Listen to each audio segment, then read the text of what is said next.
ललितपुर में एक 13 साल की नाबालिग बच्ची से पहले कुछ लोगों ने गैंग रेप किया और बच्ची जब थाने पहुंची तो एसओ ने उसके साथ रेप किया। अब देखिए इस देश में रेपिस्ट को किस तरह से ट्रीट किया जाता है। इस कांड को करके एसओ तिलकधारी सरोज फरार हो गया था। प्रयागराज से उसे पकड़ा गया और अब जब वो आया है तो कोर्ट में उसकी सुनवाई थी।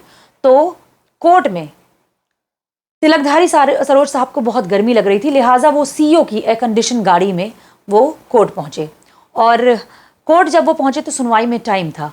तो अब ये वापस एयर कंडीशन गाड़ी में आते हैं, 2 घंटे का टाइम था और एसी ऑन करते हैं और आराम से एसी गाड़ी में बैठे रहते हैं। इस पूरे मामले में मैं आपको बता दूं कि अब तिलकधारी सरोज की पत्नी भी कूद चुकी हैं और उनका ये कहना है कि मेरा पति निर्दोष है, इस पूरे मामले की जांच होनी चाहिए। साथ ही उन्होंने उस 13 साल की नाबालिग पीड़िता पर अलग अलग तरह के आरोप लगा दिए। तो पहले आप तिलकधारी सरोज की पत्नी का बयान सुनिए, फिर उसके बाद मैं आपको आगे की कहानी बताती हूँ। सर वो भागे नहीं थे, खाली सिचुएशन को हैंडल करने की कोशिश कर रहे थे और उनका भागने का कोई उद्देश्य नहीं है, क्योंकि वो भी इतने सालों से केस करते आ रहे हैं, इतने सालों से माइकमे में, तो वो जानते हैं कि अधिकारियों से भाग नहीं सकते या अपने विभाग से भाग नहीं सकते हैं। यहाँ पर क्या आए थे? कोर्ट में लीगल एड लेने के लिए? सर हम भाई अपने बचाव के लिए तो सर हमेशा ही हम दूसरा ऑप्शन तो ढूंढेंगे ही ना। सर क्या चाहते हैं आप?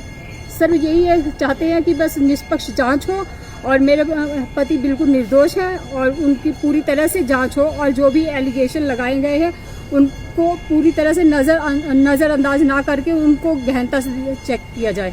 इसमें पॉलिटिक्स हो रही थी अखिलेश यादव सर, वो तो पॉलिटिक्स तो पूरी तरह से हो रही है। हाँ, इस चीज को जरा सी चीज को मीडिया में एकदम से पॉलिटिक्स व्यू बना दिया गया है, ऑपोजिशन हुआ। और उसके बाद कहने का तात्पर्य सिर्फ ये है कि जो महिलाएं हैं, हाँ, सिर्फ और सिर्फ उन महिलाओं की सुनी जा रही है। क्या मैं महिला नहीं हूँ? क्या मेरा परिवार नहीं है? क्या मेरी छोटी बच्ची नहीं है? सर मैं इस समय हाँ प्रेगनेंसी टाइम पे गुजर रही हूँ और समझ लीजिए इस समय मेरी सिचुएशन क्या होगी। हाँ, तो सर इस समय ये भी चीज़ तो देखनी चाहिए। अधिकारियों से सिर्फ मेरा इतना ही निवेदन है कि पूरी तरह से निष्पक्षता से जांच हो और ऐसा नहीं है कि सिर्फ और सिर्फ उन्हीं औरतों की सुनी जाए। इस पूरे मामले में पुलिस ने एसएचओ तिलकधारी समेत 5 लोगों को गिरफ्तार किया है।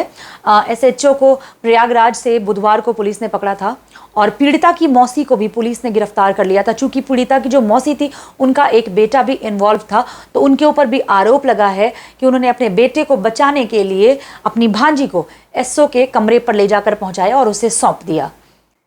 फॉरेंसिक टीम आरोपी एसएचओ को लेकर पाली थाने पहुंची। मामले की गंभीरता को देखते हुए झांसी के साथ ही लखनऊ की भी फॉरेंसिक टीम बुलाई गई थी।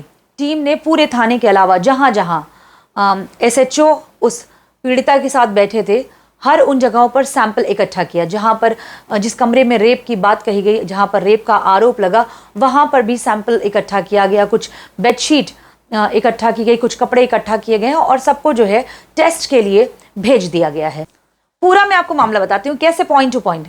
2 मई को ललितपुर चाइल्ड लाइन की टीम 13 साल की किशोरी और उसकी मां को लेकर एसपी के पास पहुंची थी। यहां पीड़िता की मां ने बताया कि 22 अप्रैल को कस्बा पाली निवासी चंदन राजभान हरिशंकर व महेंद्र चौरसिया उसकी 13 साल की नाबालिग बेटी को बहला फुसलाकर भोपाल ले गए।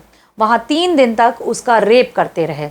25 अप्रैल को चारों लड़के उनकी बेटी को पाली थाने में दरोगा के पास छोड़कर भाग गए। दरोगा ने लड़की को उसकी मौसी को सौंप दिया। मौसी द्वारा लड़की को एक आरोपी चंदन की बहन के पास 2 दिन के लिए भेज दिया गया। 27 अप्रैल को थाने में पीड़िता को फिर से बुलाया गया और उसका बयान लिया गया। तो शाम हुई तो लड़की को एसएचओ तिलकधारी सरोज कमरे में ले गए। मौसी खुद अपनी भांजी को लेकर एसएचओ तिलकधारी के पास गई थी। वहां एसएचओ ने लड़की के साथ रेप किया। बाद में लड़की को उसकी मौसी को सौंप दिया।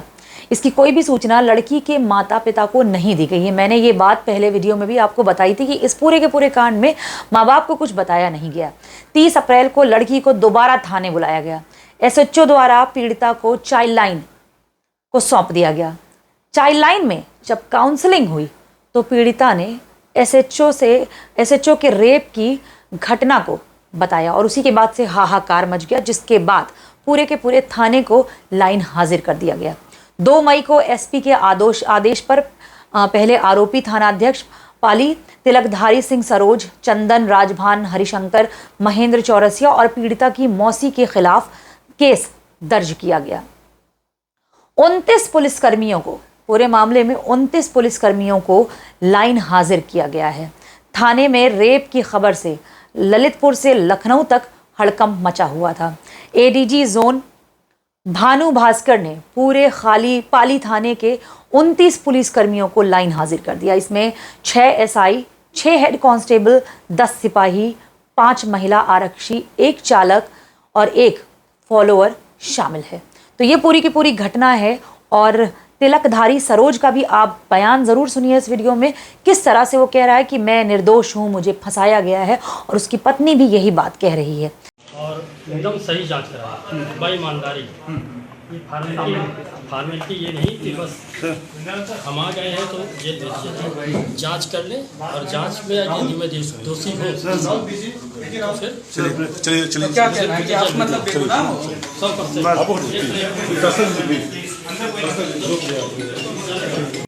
तो देखिए इस रेप कांड के बाद एसओ तिलकधारी सरोज फरार हो गया।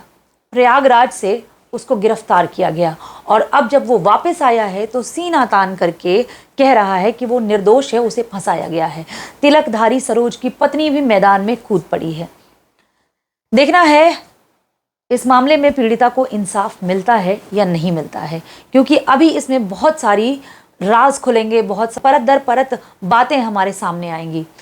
मेरे वीडियो अगर आपको अच्छे लगते हैं तो मेरे चैनल को सब्सक्राइब कर लीजिए, फेसबुक और ट्विटर पर मुझे फॉलो कर लीजिए। अगले वीडियो के आने तक मुझे इजाज़त दीजिए। नमस्कार, सलाम, सत श्री अकाल, जय हिंद।